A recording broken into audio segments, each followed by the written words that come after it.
Good morning, students. My name is Manish. Now I am going to teach you English literature for class 8. And my today topic is The Last Bargain.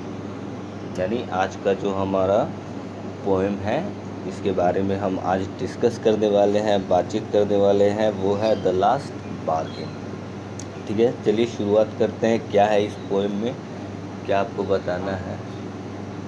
ठीक है, तो मैं आपको बताना चाहूँगा कि ये जो बाबू आपका पोएम है, ठीक है, लास्ट बार्गेन, बहुत ही खूबसूरत सा पोएम है। इसके जो पोएट है रविन्द्रनाथ टैगोर, आप लोगों ने इनके बारे में जाना होगा इसके पहले भी, क्योंकि ये इंडिया के फर्स्ट ऐसे पर्सन है जिन्हें नोबेल प्राइज़ जो है उन्हें लिटरेचर में मिला था। ठीक है, और बहुत सारे इन्होंने बुक्स लिखे हैं, पोइट्री बहुत अच्छी करते हैं, बहुत अच्छे राइटर भी थे ये। ठीक है, इनका जो जन्म स्थल है वो कैलकाटा है। तो आइए शुरू करते हैं, इन्होंने इस पोएम में क्या रखा है। A bargain is an agreement in which both parties promise to do something for each other. Someone is looking for work, waiting to be hired. He strikes a bargain but thinks it's worthless. Sorry, ये कह रहा है, सबसे पहले तो जानेंगे कि bargain होता क्या है। ठीक है, तो शॉर्ट एंड अगर सिंपल मैं समझाऊं अगर बार्गेन के बारे में, तो आप लोग दुकान वगैरह पे जाते हैं, ठीक है, तो वहाँ पे जो बार्गेनिंग करते हैं ना, मोल भाव करते हैं आप। अगर दुकानदार ने बोला कि 100 रुपये की चीज़ है, 100 रुपये बता रहा है, तो आप बोलते हैं भैया 90 लगा दो, 80 लगा दो, 75 लगा दो। ऐसे मोल भाव नहीं करते आप लोग, तो उसी को बार्गेनिंग कहा जाता है। तो यहाँ पे इसका एक बहुत ही अच्छा डेफिनेशन दिया हुआ, बार्गेन इज़ एन एग्रीमेंट, यानी कि करारनामा होता है दो लोगों के बीच में, ठीक है, और एक बात पे सहमति बनती है, उसी को बार्गेनिंग कहा जाता है। ठीक है, लेकिन यहाँ पे कह रहा है कि यहाँ पे जो बार्गेन किया जा रहा है, यहाँ पे कोई काम के लिए कर रहा है, कोई काम ढूंढ रहा है, ये इंतज़ार कर रहा है कि कोई मुझे हायर कर ले, मुझे काम पे रख ले, ठीक है, दोबारा बार्गेन करता है और वो सारा क्या होता है, वर्डलेस हो जाता है, बिना मतलब का हो जाता है। He tries twice again but doesn't like either. Finally, in the last bargain, when he is hired for nothing, whatever, he is happy as never before. What is bargain and why is it the best? अब यहाँ पे ये कोशिश कर रहा है poet, अपना कोशिश कर रहे हैं बार्गेनिंग करने के लिए, लेकिन बार्गेनिंग हो नहीं पा रहा है, मोल भाव ठीक से हो नहीं पा रहा है, हाइट नहीं हो पा रहा है। ठीक है, तो क्या कारण है? ठीक है, और लास्ट में जब भी वो खुश हो जाता है, किस वजह से हो जाता है, इसके बारे में हम देखेंगे। कौन सी ऐसी चीज़ थी जिसको मिलने से वो खुश हो गया और बार्गेनिंग जो हो रहा था उसमें नहीं हो पाया है ये, ठीक है, जो हायर करने के लिए था। तो चलिए शुरुआत करते हैं हम लोग पोएम की। Come and hire me, I cried while in the morning I was walking on the stone paved road. ठीक है, अब यहाँ पे है कि एक जो कैरेक्टर है हमारा, वो चिल्ला रहा है वहाँ पे कि आइए मुझे हायर कर लीजिए। आप लोग अगर मुन्ना चौक पे देखेंगे तो वहाँ पे देखिएगा बहुत सारे मजदूर बैठे रहते हैं सुबह के टाइम में, तो वो लोग इंतज़ार में रहते हैं कोई आएगा उन्हें हायर करेगा। तो वैसे ही यहाँ पे भी ये जो लड़का है वो भी यहाँ पे ऐसे ही खड़ा है, चिल्ला रहा है कि मुझे हायर कर लिया जाए। ठीक है, और वो कहाँ पे जा रहा है बाबू? एक स्टोन पेव्ड रोड है। स्टोन पेव्ड रोड का मतलब मैं आप लोग को क्लियर कर दूं, यानी पत्थरनुमा रास्ता होता है ना, पत्थरनुमा रास्ते पे चलने को यहाँ पे स्टोन पेव्ड रोड कहा गया है। सोड in hand the king came in his chariot, और वहाँ पे उसने देखा कि एक रथ से एक राजा उसमें बैठे हुए आ रहे थे, जिनके हाथों में सूड था, तलवार थी। He held my hand and said, I will hire you with my power. ठीक है, अब यहाँ पे राजा जो है कह रहे हैं, एकदम राजा है तो थोड़ा सा उनमें एटीट्यूड होगा ही, कह रहे हैं मैं अपनी शक्ति से तुम्हें हायर कर दूंगा, यानी ज़बरदस्ती, फोर्सफुली, कि मैं तुम्हें हायर कर दूंगा अपने पावर की वजह से, अपनी शक्ति की वजह से। आगे कह रहा है, but his power counted for not, and he went away his chariot. लेकिन उनका पावर जो है कोई काम नहीं कर पाया, वो उसे हायर नहीं कर पाए, ठीक है, और वो वहाँ से अपने रथ में बैठ के चले गए, ठीक है। यहाँ पे एक चीज़ याद रखिएगा, नॉट जो लिखा हुआ है ना, उससे आप लोग घबराइएगा नहीं, ठीक है। नॉट का मतलब यहाँ पे नथिंग के सेंस में दे रहा है, ठीक है। In the heat of the mid day the houses stood with shut doors, ठीक है। अब क्या था कि दोपहर का टाइम था, अब गर्मी बहुत ज़्यादा थी, ठीक है। तो वो घर के पास खड़ा था, दरवाज़ा बंद किए हुए, क्या था वहाँ पे, आई वेंडर अलॉन्ग द क्रुक्ड लेन, ठीक है। वो घूमने के लिए कहाँ निकला, किस लेन से, क्रुक्ड लेन, यानी पगडंडी, टेढ़े मेढ़े रास्तों से होके निकला वो, ठीक है। An old man came out with his bag of gold. वही लड़का जो कह रहा था हायर कर दो, पहले तो राजा उसके पास से गए, इसके बाद अब कौन आया है, एक बूढ़ा आदमी आया है जिसके पास सोने से भरा थैला है। He pondered and said, I will hire you with my money. अब वो जो बूढ़ा आदमी था उसने सोचा और कहा क्या कि मैं तुम्हें हायर कर दूंगा क्योंकि मेरे पास सोने से भरा बैग है, पैसे हैं मेरे पास।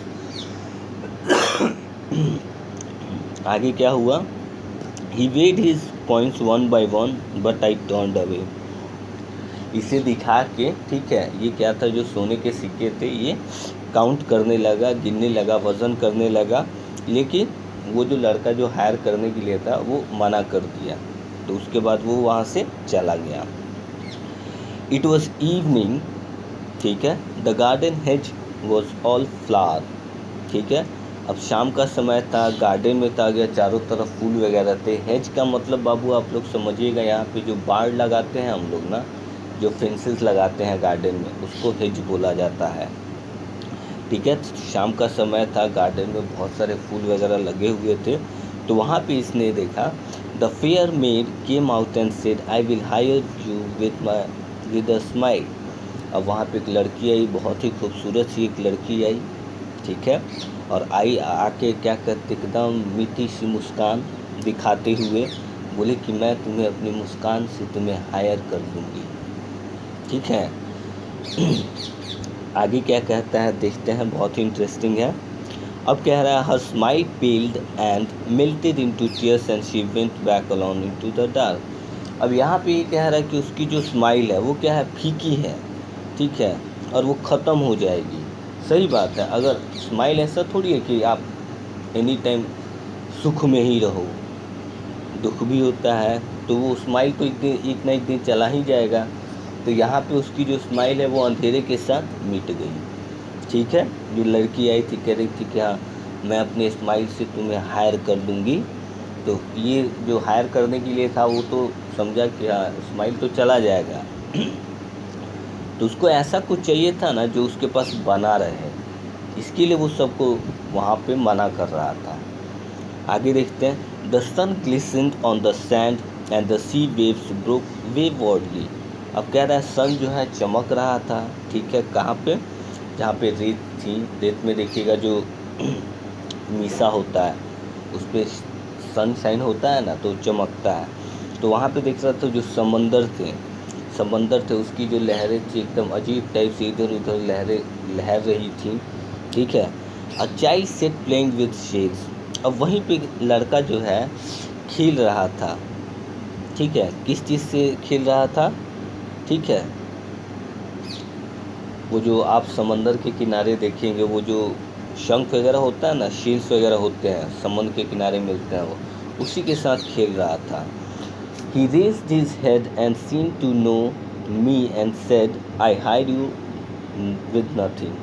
ठीक है, उसने वहाँ पे बच्चे को देखा वो खेल रहा था, तब उसने अपना सर उठाया और देखा वहाँ पे और कहा, ठीक है, कि क्या तुम मुझे जानते हो, और कहा कि क्या तुम मुझे हायर कर सकते हो बिना किसी चीज़ के लिए, मतलब ऐसे ही हायर कर सकते हो तुम मुझे, यानी इसके बदले में तुम मुझे कुछ नहीं देना, ठीक है। तो यहाँ पे कहता है, from henceward that bargain stuck in child's play made me a free man. और इसके बाद क्या हुआ, ये जो बार्गेन था उस बच्चे के साथ इसका फिक्स हो गया और ये एक आज़ाद आदमी हो गया। अब आते हैं कि पोयम क्या रहा है, हमें समझना क्या है, ठीक है। सबसे पहले देखेंगे बाबू, यहाँ पे जो ये आदमी जो है ये कह रहा है, चिल्ला रहा है कि हायर कर दो मुझे, काम की तलाश में है। ठीक है, तो वहाँ पे चेहरे राजा जो आता है वो इसको बोल रहा है, ठीक है, कि मैं अपनी शक्ति से फोर्सफुली तुम्हें हायर कर लूँगा।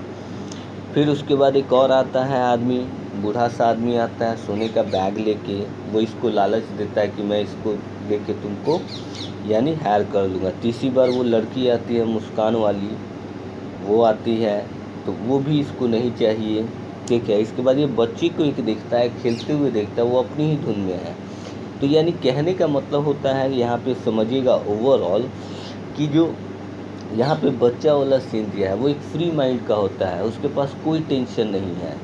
ठीक है, अगर राजा के साथ जाता तो उसको काम कराता, नौकर की तरह काम कराता, उसे जो भी उसको ले जाता तो उस ढंग से मतलब एक बिजनेस रूपी देखता उसको। लेकिन ये लड़के को देख के उसमें ना कुछ जलन की भावना है, ना ही ऊंच नीच की भावना है। तो उस बच्चे को देख के कि ये लड़का कितना खुश है अपने में, तो ऐसा एक बार्गेनिंग होना चाहिए। ठीक है, तो ये जो लास्ट बार्गेन था, ये अगर मैं आप लोग को बोलूँ यहाँ पे काम का अगर आप लोग देखेंगे सेंस, तो काम का नहीं, यहाँ पे इमोशनल जुड़ाव वाला सेंस है। ठीक है, इमोशनल जुड़ाव वाला सेंस है, ये याद रखिएगा। यही इस पोएम में रविन्द्रनाथ टैगोर बताए हैं, यानी भावनात्मक जुड़ाव है जो इस बच्चे से इसको मिला। जो लास्ट में ये बच्चा जो खेल रहा है समुद्र के किनारे शेल के साथ, शंख के साथ, इसके साथ वो, ठीक है, उसको अच्छा लगा। ठीक है, तो ये आपका आज का पोएम था, इसको पढ़िएगा। ठीक है, thank you so much and have a great day.